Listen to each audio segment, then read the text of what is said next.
నమస్కారం. నేను మీ స్వీయ వర్మ. ఈరోజు మనతో పాటు స్టూడియోలో ఉన్నారు విజయలక్ష్మి భట్టిప్రోలు గారు, ప్రముఖ ఆధ్యాత్మికవేత్త. నమస్కారం అమ్మా. నమస్కారం అమ్మా. ఎలా ఉన్నారమ్మా? బాగున్నానమ్మా, చాలా చక్కగా. అమ్మ, ఎప్పటినుంచో ఒక సందేహం ఉండిపోయింది. అలానే ప్రతి ఒక్కరిలోనూ ఉంటుంది. కాకపోతే అది బయటికి రాదు అంతే. ఓకే, చెప్పండి ఏంటి? అమ్మాయిలు అశుచిగా ఉన్నప్పుడు పూజ చెయ్యొచ్చా?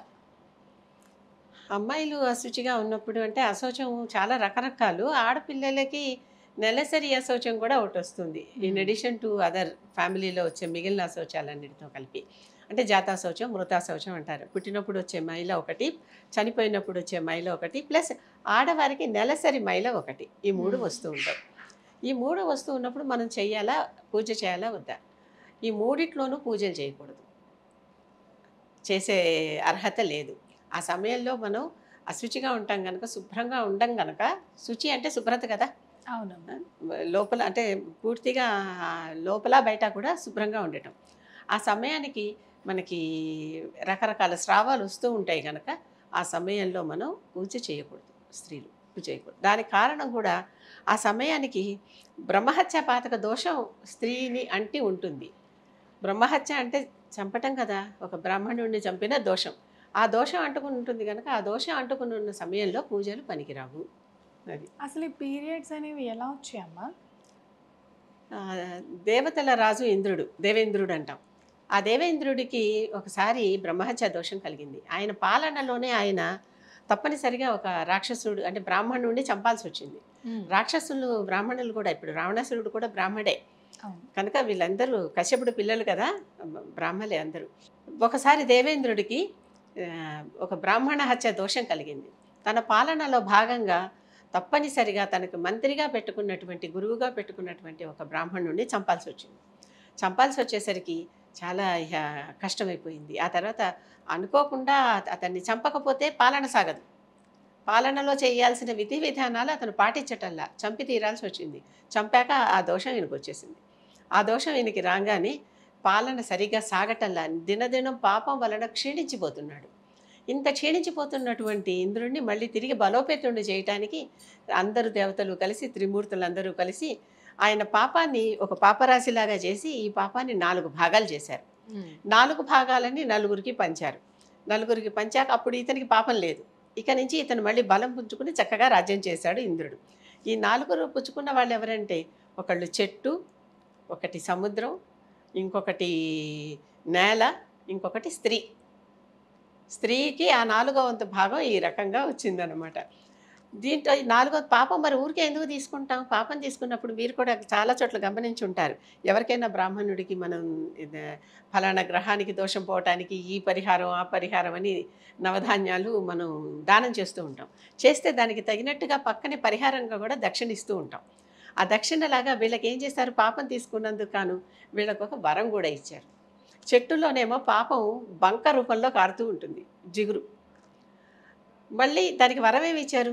ఎంత కొట్టేసినా మళ్ళీ చిగురేసి లేచిపోతుంది. అంటే పునర్జన్మ ఎప్పటికప్పుడు వచ్చేస్తుందని చెట్టుకు వరం ఇచ్చారు. సముద్రానికేమో నురుగు రూపంలో పాపం అంతా పక్కకి చేరుతూ ఉంటుంది. కానీ ఆ వరం ఏమి ఇచ్చారు? అక్కడ స్నానం చేస్తే సకల పాపాలు హరిస్తాయి, నురుగు లేని చోట. అలా ఇచ్చారు. అలాగే నేలకు ఏమన్నా వరం ఇచ్చారు? కొన్ని చోట్ల ఊసర క్షేత్రాలను ఉంటాయి, అక్కడ అసలు ఏమి తొండలు కూడా గుడ్లు పెట్టవనేటటువంటి ప్రాంతాలు ఊసర క్షేత్రాలు అంటారు వాటిని. అలాంటి చోట ఏమి మొక్కలు కానీ ఏమి కానీ మొలవు, అసలు అక్కడ ఎటువంటి పంట రాదు, ఏమీ రాదు. అలాంటి పనికిరాని స్థలాలు ఉంటాయి. అది పాపం. ఆ స్థలాల్లో ఉండటం, ఆ స్థలాల్లో అసలు పూజలు కానీ ఏమి కానీ చేయకూడదు. అలాంటిది పాప స్థలం.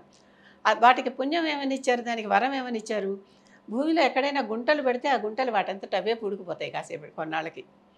అంటే తనంతట తనే పూడ్చుకుపోయేటట్టుగా అలాంటి పుణ్యం ఇచ్చారు. స్త్రీకి దోషం ఏమి ఇచ్చారు? నెల నెల రజోదర్శనం అయ్యేటటువంటి దోషం ఇచ్చారు. ప్రతి నెల స్త్రీకి తప్పనిసరిగా రజోదర్శనం అయ్యి రజస్వలు అవటం ఉంటుందన్నమాట ఆ సమయంలో ప్రతి నెల. వరం ఏమని ఇచ్చారు? ఇది అయిపోయాక ఆవిడికి తల్లి అయ్యే అర్హతనిచ్చారు. అందుకనే స్త్రీకి మాత్రమే గర్భం వస్తుంది, వేరే వాటికి గర్భం రాదు. గమనించండి. ఆ గర్భం దాల్చేటటువంటి తల్లి అయ్యేటటువంటి అర్హత స్త్రీకి ఇచ్చారు.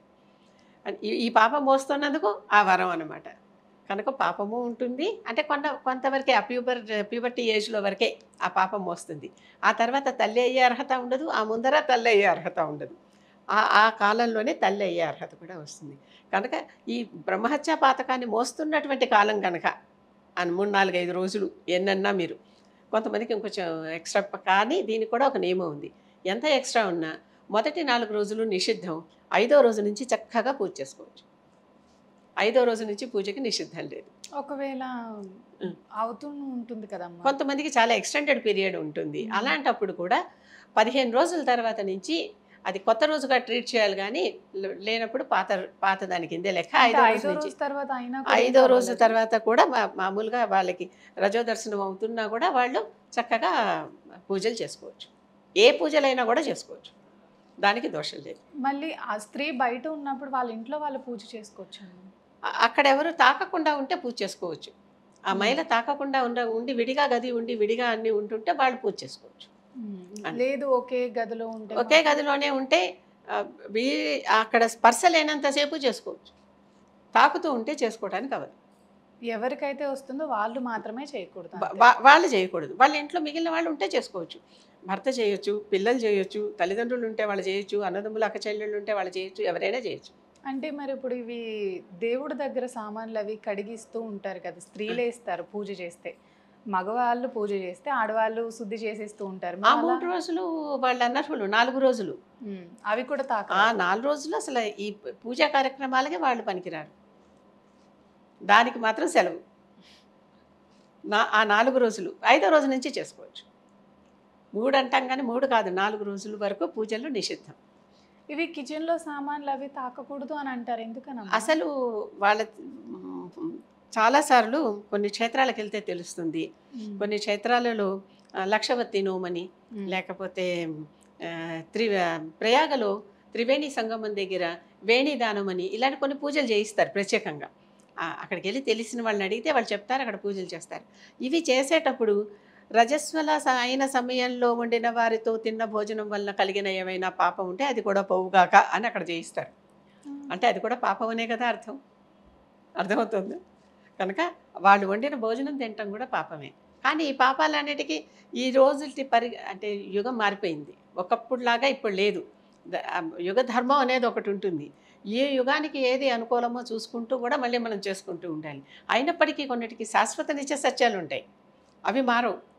కనుక ఆ వాటిల్ని కూడా మనం ఇక్కడ అధిగమించి ఏదైనా మనం దాటి అంటే అతిక్రమించి చేస్తూ ఉంటే దానికి మళ్ళీ పాప పరిహారంగా ఏదో ఇలాంటి పూజ ఒకటి చేసుకోవాలన్నమాట.